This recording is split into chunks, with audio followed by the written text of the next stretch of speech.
গতকাল থেকে কিন্তু শীতের কিছুটা আমেজ বোঝা যাচ্ছে। আর এই শীতে ভাপা পিঠা হবে না সেটা তো হতেই পারে না। আর আমি ভাপা পিঠা খাবো সেটা তোমাদের সাথে শেয়ার করব না সেটা তো আরই হতে পারে না। সো হ্যালো এভরিওয়ান, কী অবস্থা সবার?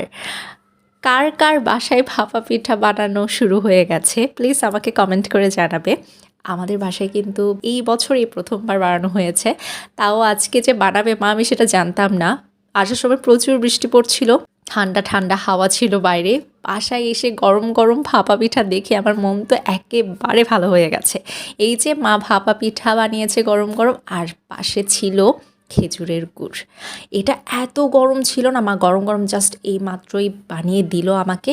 আমি হাত লাগাতে পারছিলাম না, এতটা গরম ছিল। পরে মা হেল্প করছিল, বলছে দাও আমি একটু ঠান্ডা করে দিই।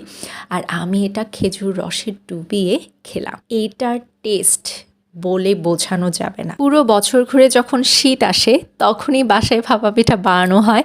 আর হঠাৎ ভাপা পিঠা খেতে কিন্তু দারুণ লাগে। আর যখন শীত আসে তখন আমাদের বাসায় প্রতি সপ্তাহে 2-1বার ভাপা পিঠা বানানো হবে। এরপর ভাপা পিঠা খেতে খেতে যখন আর ভালো লাগে না তখন বানানো হয় চিতই পিঠা, তেলের পিঠা। বাট আজকে গরম গরম ভাপা পিঠা খেতে কিন্তু আবার বেশ লেগেছে। সো আজকে এই পর্যন্তই, টাটা।